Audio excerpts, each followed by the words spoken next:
Assalamualaikum warahmatullahi wabarakatuh. Perkenalkan, nama saya Imelda Eriza dari kelas Indralaya. Kali ini saya akan mempresentasikan tentang analisis buku teks bahasa Indonesia jenjang SMA, SMK, MA kelas 10 menggunakan teori Badan Standar Nasional Pendidikan atau BSNP untuk memenuhi tugas UAS mata kuliah telaah kurikulum dan buku teks. Identitas buku teks. Judul buku Bahasa Indonesia yang disusun oleh Tika Hatika Damulyanis, tahun terbit 2019, ukuran buku 17,5 dikali 25 cm, penerbit Grafindo Media Pratama, hak cipta Kementerian Pendidikan dan Kebudayaan, ditunjukkan untuk jenjang SMA, MA, SMK kelas 10. Mansur 2010, buku ajar yang berkualitas wajib memenuhi 4 unsur kelayakan, yaitu kelayakan isi, kelayakan penyajian, kelayakan kebahasaan, dan kelayakan geografikan. Salah satu unsur yang harus diperhatikan yaitu kelayakan isi. Isi menyangkut materi yang ada dalam buku ajar, sehingga sangat wajar apabila unsur kelayakan isi merupakan unsur pertama untuk menentukan kualitas buku. Selanjutnya, metode analisis. Pada teori ini, saya akan melakukan wawancara mengenai buku teks bahasa Indonesia. Pada teori ini, ada 4 aspek kelayakan buku teks berdasarkan Badan Standar Nasional Pendidikan. Tapi di sini saya menggunakan 2 aspek kelayakan. Yang pertama, kelayakan bahasa, dan yang kedua, kelayakan penyajian. Pertama yaitu aspek kelayakan bahasa. Yang pertama, pada buku teks bahasa Indonesia yang digunakan itu lugas, apa adanya, tidak berbelit-belit, dan buku teks ini sudah mencantumkan penjabaran materi pokok. Misalnya, ketepatan struktur kalimatnya sudah mewakili isi yang disampaikan yang ada di dalam buku teks tersebut. Yang kedua, keefektifan kalimat. Kalimat yang dipakai dalam buku teks tersebut sudah sangat sederhana dan mudah dimengerti oleh peserta didik. 2. Komunikatif. Pada buku teks bahasa Indonesia yang digunakan ini sudah sangat komunikatif, sehingga mudah untuk dipahami dan dimengerti oleh peserta didik. Informasi yang disampaikan di buku teks bahasa Indonesia menarik, jelas, tepat sasaran, tidak menimbulkan makna yang ganda, dan umum digunakan dalam komunikasi bahasa Indonesia. Yang ketiga, dialogis dan interaktif. Bahasa yang digunakan dalam buku teks bahasa Indonesia untuk jenjang SMA, MA, SMA kelas 10 ini membuat peserta didik senang membacanya dan mendorong mereka untuk berpikir lebih kritis lagi. Juga dapat memotivasi peserta didik. Bahasa yang digunakan itu bahasa yang mengajak peserta didik untuk berdialog interaktif. Juga dapat mampu membuat peserta didik itu untuk berdiskusi dan mencari jawabannya bersama-sama. Yang keempat, kesesuaian dengan perkembangan peserta didik. Buku teks bahasa Indonesia kelas 10 ini sesuai dengan tingkat perkembangan intelektual peserta didik. Kenapa? Karena bahasa yang digunakan dalam buku teks tersebut juga menjelaskan konsep sesuai dengan tingkat perkembangan peserta didik itu sendiri. Jadi, kesesuaian tingkat perkembangan emosional peserta didik juga diperhatikan dalam buku teks bahasa Indonesia ini. Bahasa yang digunakan dalam buku teks bahasa Indonesia ini juga sesuai dengan tingkat kematangan emosional dari peserta didik itu sendiri. Yang kelima yaitu kesesuaian dengan kaidah bahasa Indonesia. Di dalam buku teks bahasa Indonesia sudah sangat baik dan benar, sesuai dengan ejaan PUEB atau Pedoman Umum Ejaan Bahasa Indonesia dan KBBI, Kamus Besar Bahasa Indonesia. Yang keenam, penggunaan istilah simbol dan ikon. Penggunaan simbol dan ikon yang digunakan dalam buku teks bahasa Indonesia kelas 10 ini sudah tepat dan istilahnya yang digunakan sesuai dengan Kamus Besar Bahasa Indonesia.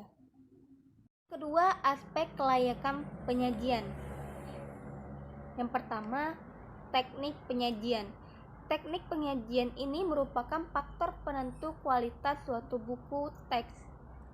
Teknik penyajian dalam buku teks bahasa Indonesia meliputi yang pertama, konsistensi sistematika sajian dalam bab. Konsistensi sistematika dalam buku teks bahasa Indonesia ini sudah baik, mulai dari pendahuluan, kata pengantar, daftar isi, bagian isi yang meliputi uraian dan ilustrasi dan lainnya. Yang kedua, keruntuhan konsep. Pada bagian ini, konsep uraian, contoh, dan latihan soal dalam buku teks disajikan berhubungan dengan materi yang satu dengan yang lainnya, sehingga peserta didik itu mampu mengaplikasikannya. Dua, pendukung penyajian. Pendukung penyajian dalam buku teks bahasa Indonesia ini berhubungan dengan penyajian yang dapat memotivasi pembaca, khususnya peserta didik, dalam membaca suatu buku teks bahasa Indonesia, baik itu SMP maupun SMA. Adapun pendukung penyajian meliputi yang pertama, pembangkit motivasi dalam belajar. Buku teks bahasa Indonesia ini membuat peserta didik termotivasi. Berisi uraian yang akan dicapai peserta didik. Peserta didik mempelajari semua yang ada di dalam buku teks bahasa Indonesia. Dengan adanya buku teks tersebut, peserta didik semakin termotivasi untuk belajar lebih giat. Yang kedua, contoh-contoh soal pada setiap bab. Contoh-contoh soal dalam buku teks bahasa Indonesia dapat membantu peserta didik dalam menguatkan pemahaman konsep materi buku teks bahasa Indonesia. Jadi, setiap contoh yang ada di buku teks tersebut sudah dijelaskan dengan jelas sesuai dengan materi yang ada. Yang ketiga, kata-kata kunci baru pada setiap awal bab. Terdapat kata-kata kunci pada setiap bab untuk memudahkan peserta didik memahami materi yang akan disampaikan pada bab tersebut. Yang keempat, soal latihan pada akhir bab. Soal latihan pada akhir bab buku teks bahasa Indonesia ini sangat diperlukan. Mengapa? Karena supaya dapat membantu peserta didik melatih kemampuan dan menerapkan konsep yang berkaitan dengan materi yang ada di dalam buku teks tersebut. Yang kelima, pengantar. Tujuan penulisan buku teks bahasa Indonesia kelas 10 ini untuk memberikan pengetahuan kepada peserta didik agar mereka mampu menerapkan apa yang sudah dijelaskan oleh guru dalam satu semester. Cara belajar peserta didik yang aktif serta hal lainnya. Yang keenam, glosarium. Pada bagian teks ini terdapat kamus kosakata untuk memudahkan peserta didik mencari kata yang mungkin belum diketahui artinya.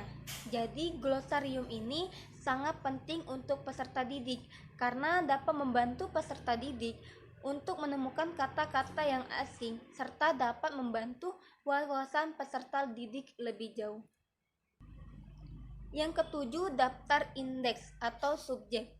Sama seperti glosarium tadi, daftar indeks juga penting dalam buku teks. Kata-kata yang dimuat dan digunakan dalam buku teks yang dibuat dilengkapi dengan nomor halaman. Daftar indeks ini dapat membantu peserta didik dalam mencari informasi yang terdapat dalam indeks dengan membuka halaman yang sudah tertera. Yang ke-8, daftar pustaka. Daftar pustaka dalam setiap teks itu sangat penting karena untuk menunjukkan sumber-sumber rujukan dari materi yang ada di dalam buku teks tersebut. Yang terakhir, lampiran. Dalam buku teks bahasa Indonesia, lampiran bersifat sebagai tambahan. Biasanya lampiran memuat informasi atau bahan pendukung. 3. Penyajian pembelajaran. Penyajian dalam buku teks bahasa Indonesia kelas 10 ini bersifat interaktif dan partisipatif. Penyajian dalam sebuah buku teks bahasa Indonesia berkaitan dengan metode-metode dan pendekatan penyajian. Pada akhir bab, memuat materi atau latihan yang dapat dipraktikkan oleh peserta didik di depan kelas. Yang keempat, koherensi dan keruntun alur pikir. Dalam buku teks bahasa Indonesia berhubungan dengan penyampaian pesan subbab satu dengan yang lainnya, antara alinea satu dengan alinea yang lainnya. Selain itu, pesan yang disampaikan harus sesuai dengan materi yang sudah ada di dalam subbab. Kesimpulan dan saran. Kesimpulan, berdasarkan pembahasan dan penilaian yang telah dilakukan, dapat disimpulkan bahwa buku teks bahasa Indonesia jenjang SMA, MA, SMK kelas 10 ini sesuai dengan teori Badan Standar Nasional Pendidikan dan sudah sangat layak untuk dipelajari dari segi kelayakan bahasa dan kelayakan penyajian. Maka buku ini dapat direkomendasikan sebagai buku teks bahan ajar atau referensi lainnya. Sarannya, mengingat buku teks ini masih belum banyak digunakan di sekolah-sekolah sebagai buku bahan ajar berdasarkan kurikulum 2013, saya merekomendasikan buku ini sebagai buku teks yang cocok digunakan untuk di sekolah.